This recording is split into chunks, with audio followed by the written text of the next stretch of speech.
ಚಿಂತನ ಮೋಹನ್ ವೆರ್ಣೇಕರ್ ಅವರಿಂದ. ಮನುಷ್ಯನಿಂದ ತಪ್ಪುಗಳಾಗುವುದು ಸಹಜ.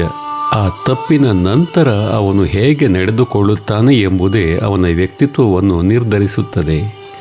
ತಪ್ಪನ್ನು ಸಮರ್ಥಿಸಿಕೊಳ್ಳುವುದು, ಮುಚ್ಚಿಡುವುದು ಅಥವಾ ಬೇರೆಯವರ ಮೇಲೆ ಹೊಣೆ ಹಾಕುವುದು ಸುಲಭ.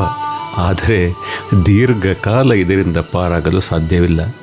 ಒಂದಲ್ಲ ಒಂದು ದಿನ ಮಾಡಿದ ತಪ್ಪು ಮನವರಿಕೆಯಾದಾಗ ಅಪರಾಧಿ ಭಾವ ಮತ್ತು ಹಳಹಳಿಕೆ ತಪ್ಪಿದ್ದಲ್ಲ. ತಪ್ಪನ್ನು ಪ್ರಾಮಾಣಿಕವಾಗಿ ಒಪ್ಪಿಕೊಳ್ಳುವುದೇ ಸರಿಯಾದ ಮಾರ್ಗ. ಹಾಗೆ ಮಾಡಿದಾಗಲೇ ಪಶ್ಚಾತ್ತಾಪ ಮೂಡುತ್ತದೆ ಮತ್ತು ಸೂಕ್ತ ಪ್ರಾಯಶ್ಚಿತ್ತ ಅನುಭವಿಸಿದಾಗಲೇ ಅದಕ್ಕೊಂದು ಅಂತ್ಯ ಹಾಡಿದಂತೆ. ನಿಜವಾದ ಪಶ್ಚಾತ್ತಾಪ ಎಂದರೆ ಮಾಡಿದ ತಪ್ಪಿಗಾಗಿ ಮನಸ್ಸು ಮರುಗುವುದು ಮಾತ್ರವಲ್ಲ, ಆ ತಪ್ಪಿನಿಂದ ಯಾರಿಗಾದರೂ ನೋವಾಗಿದ್ದರೆ ಅದಕ್ಕಾಗಿ ಹೃದಯಪೂರ್ವಕವಾಗಿ ವಿಷಾದಿಸುವುದು. ನಂತರದ್ದೇ ಪ್ರಾಯಶ್ಚಿತ್ತ. ನಿಜವಾದ ಪ್ರಾಯಶ್ಚಿತ್ತ ಎಂದರೆ ಈ ವಿಷಾದವನ್ನು ಮಾತಿನಲ್ಲಷ್ಟೇ ಬಿಡದೆ ಕೃತಿಯಲ್ಲಿ ತೋರಿಸುವುದು. ನಮ್ಮಿಂದ ನೋವಾದವರ ಬಳಿ ವಿನಮ್ರವಾಗಿ ಕ್ಷಮೆ ಯಾಚಿಸುವುದು, ಸಾಧ್ಯವಾದರೆ ಮಾಡಿದ ಅನ್ಯಾಯವನ್ನು ಸರಿಪಡಿಸುವುದು, ಉಂಟಾದ ಹಾನಿಯನ್ನು ತುಂಬಿಕೊಡುವ ಪ್ರಯತ್ನ ಮಾಡುವುದು ಮತ್ತು ಮುಂದೆ ಅದೇ ತಪ್ಪು ಮರುಕಳಿಸದಂತೆ ಬದುಕನ್ನು ಬದಲಿಸಿಕೊಳ್ಳುವುದು.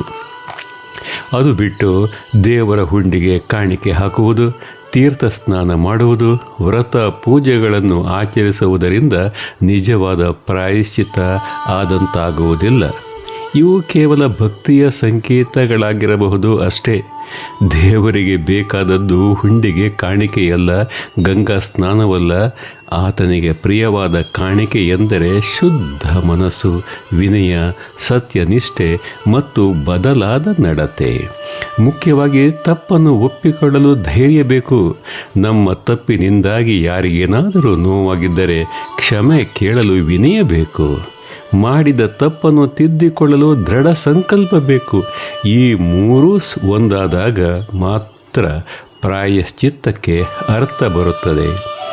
ತಪ್ಪು ಮಾಡುವುದು ಮಾನವ ಸಹಜ ಗುಣ. ಆದರೆ ಆ ತಪ್ಪನ್ನು ಪ್ರಾಮಾಣಿಕವಾಗಿ ಒಪ್ಪಿಕೊಳ್ಳುವುದು ಮಾನವೀಯತೆ. ನಂತರ ಕ್ಷಮೆ ಯಾಚಿಸುವುದು, ತಪ್ಪನ್ನು ಸರಿಪಡಿಸುವುದು ವಿನಯವಂತಿಕೆ. ಎಲ್ಲಕ್ಕಿಂತ ಮುಖ್ಯವಾಗಿ ಮಾಡಿದ ತಪ್ಪನ್ನು ತಿದ್ದಿಕೊಂಡು ಮತ್ತೆ ಅದನ್ನು ಮಾಡದಿರುವುದೇ ನಿಜವಾದ ಪಶ್ಚಾತ್ತಾಪ ಮತ್ತು ಪ್ರಾಯಶ್ಚಿತ್ತ ಎನಿಸಿಕೊಳ್ಳುತ್ತದೆ. ಆದ್ದರಿಂದ ಎಚ್ಚರವಿರಲಿ, ನಾವು ಸದಾ ಪ್ರಜ್ಞಾವಂತರಾಗಿರೋಣ.